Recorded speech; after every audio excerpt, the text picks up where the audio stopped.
তো হেই গেস, আসসালামু আলাইকুম। কেমন আছেন? আশা করি সবাই ভালো আছেন। তো থাম্বনেলটা দেখে সবাই অনেকেই বুঝেই গেছেন যে আজকের ভিডিওটা কি নিয়ে হতে চলেছে। তো আজকে চলে এসেছিলাম আমাদের গ্রামের মাঠে। তো মাঠে এসে আমাদের বন্ধুর পেঁয়াজ আর কি পেঁয়াজ খেতে এসেছি। তো দেখি বন্ধুর পেঁয়াজ কিরকম হয়েছে। তো let's start in the video. আর গাইস, ফাইনালি আপনারা দেখতে পাচ্ছেন যে এটা হচ্ছে আমাদের গ্রাম অঞ্চলের মাঠের বা ক্ষেত বা চক বিল যে যাই বলেন, এটা হচ্ছে আমাদের মাঠের ভিউ।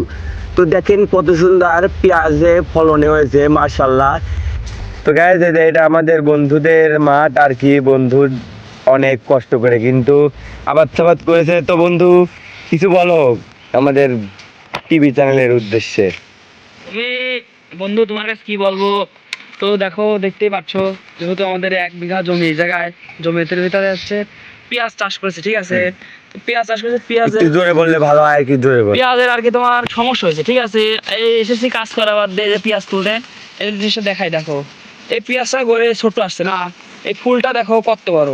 এই পেঁয়াজটা যখন এই ছোট থাকবে, ফুলটা থাকে পেঁয়াজের গায়ে, তাহলে সোজা এই পেঁয়াজ থেকে ফুলের গায়ে উঠে যাবে।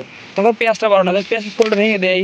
দেখো, তোমাদের দেখানোর জন্য একটা পেঁয়াজ নষ্ট করলাম। যাই হোক, আর একটা জিনিস দেখাই তোমাদের। দেখো, এই গাছটার সঙ্গে দেখো ফুল নেই, দেখো পেঁয়াজটা কত সুন্দর নেই, ঠিক আছে? তো যাই হোক, পেঁয়াজ আবাদ করেছি, পেঁয়াজ খুব আলো দিলে ভালো হয়েছে। এবং পেঁয়াজের দাম বাজারটা বাজার মূল্য বেশি দিলে ইনশাল্লাহ কৃষক সবাই শান্তি পাবে। সবাই ভালো থাকবে। তো গাইস, আমার বন্ধুর কথা তো শুনলেননি। আজকের ভিডিওটা এই পর্যন্ত। কি আশা করি সবাই ভালো থাকবেন, আর আমি আপনাদেরকে কিছু সুন্দর সুন্দর প্রকৃতির ভিউ দেখাচ্ছি। তো চলেন।